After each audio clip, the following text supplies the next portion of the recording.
ज्योति, बेटा खाना तो बहुत ही अच्छा बना रखा है आज तूने। हाँ जी मम्मी जी, ये भी कह रहे थे खाना तो आज बहुत ही अच्छा बना है। वैसे तो कुछ भी बना ले, हर चीज तेरे हाथ से अच्छी ही बनती है। अच्छा मम्मी जी, अब आप आराम करो, इतने में मैं अपना और काम निपटा लेती हूँ। ठीक है। वैसे तो स्वाद स्वाद में एक रोटी ज्यादा ही खा ली मैंने।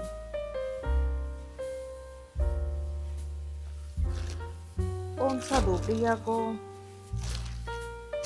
सूट तो दोनों ही अच्छे हैं। चलो, पहले ज्योति को पसंद करवा लेती हूँ। जो वो रखेगी रख लेगी, और जो बचेगा वो मैं प्रिया को दे दूंगी। ज्योति, बेटा ज्योति। हाँ जी मम्मी जी। बहू, ये देखो बेटा, मैं तुम दोनों के लिए सूट लेके आई थी। एक तुम्हारे लिए और तुम्हारी ननंद के लिए। इन दोनों में से तुम्हें जो पसंद हो वो तुम रख लेना, और जो वो दूसरा होगा वो मैं तुम्हारी ननंद को दे दूंगी। ये लो। हाँ जी मम्मी जी, सूट तो दोनों ही बहुत सुंदर हैं।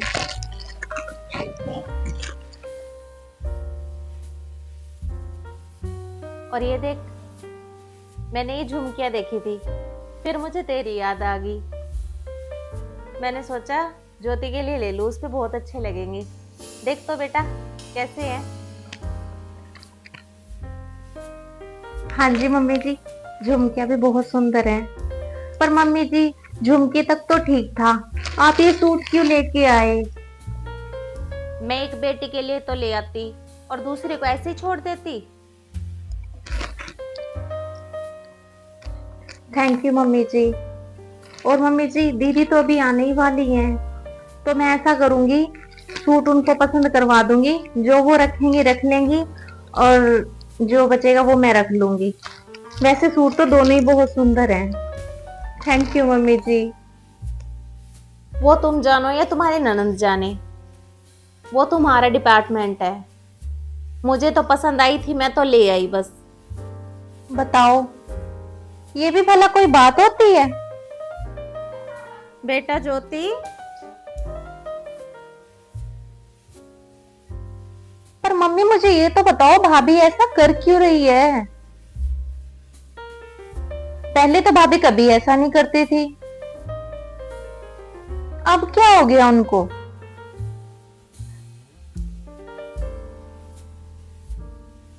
चलो मम्मी, ठीक है, मैं आपसे बाद में बात करती हूँ। ठीक है मम्मी, रखती हूँ। बेटा ज्योति, क्या बात हो गई? घर पे सब ठीक तो है ना? अब क्या बताऊं मम्मी, अब तो भाभी का रवैया बिल्कुल ही बदल गया है। आपको तो पता ही है मम्मी जी, मेरी मम्मी से काम नहीं होता।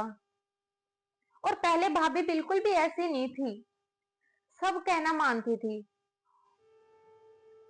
पहले तो वो मम्मी का कहना सुन भी लेती थी, और अब तो बिल्कुल भी नहीं सुनती है, बस अपने मन की करती है। मम्मी भी काफी परेशान हो रहे हैं इस बात से, पता नहीं उनको क्या होता जा रहा है दिन पर दिन। देख बेटा ज्योति, हो सकता है तुझे मेरी बात गलत लगे, क्योंकि मैं ये तेरी मम्मी के लिए बोल रही हूँ। जहां तक तुम्हारी मम्मी का मुझे पता है, और थोड़ा थोड़ा तुमने भी बताया है, तो बेटा, जब तुम्हारी भाभी उस घर में आई, तो शुरू से ही तुम्हारी मम्मी ने उस पे अपना जोर दिखाना शुरू कर दिया। बेटा, तुम्हारी मम्मी को उसके साथ ऐसा नहीं करना चाहिए। वो भी अपना घर बार छोड़ के तुम्हारे घर आई है। और बेटा, तेरी मम्मी के इसी रवैये से ना, तेरी भाभी ने भी परेशान होके तेरी मम्मी का कहना मानना छोड़ दिया है अब।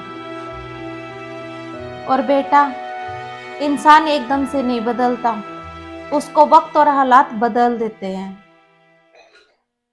अगर तेरी मम्मी का व्यवहार तेरी भाभी के लिए शुरू से अच्छा रहता ना, तो वो आज ऐसे ना करती। पहले तेरी भाभी मजबूर थी, क्योंकि तेरी मम्मी की चलती थी।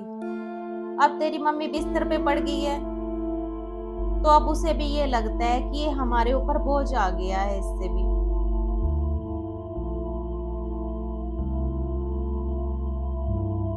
इसीलिए बेटा उसकी जुबान खुल गई है अब। जब वो नई नई आई थी ना, उन्होंने सारा घर संभाल रखा था और मम्मी का इतना कहना मानती थी। वो मम्मी की कोई बात भी नहीं टालती थी और अब तो बिल्कुल भी सुनती नहीं है कोई भी बात। और बेटा कहते हैं ना, ये सब किए कर्म होते हैं और अपना करा हुआ आगे आता है। वो चाहे अच्छा किया हो या बुरा किया हो, जैसा करेंगे वैसा ही भरेंगे। अगर आज हम तुम्हारे साथ गलत करेंगे तो कल को हमारे साथ भी गलत होगा।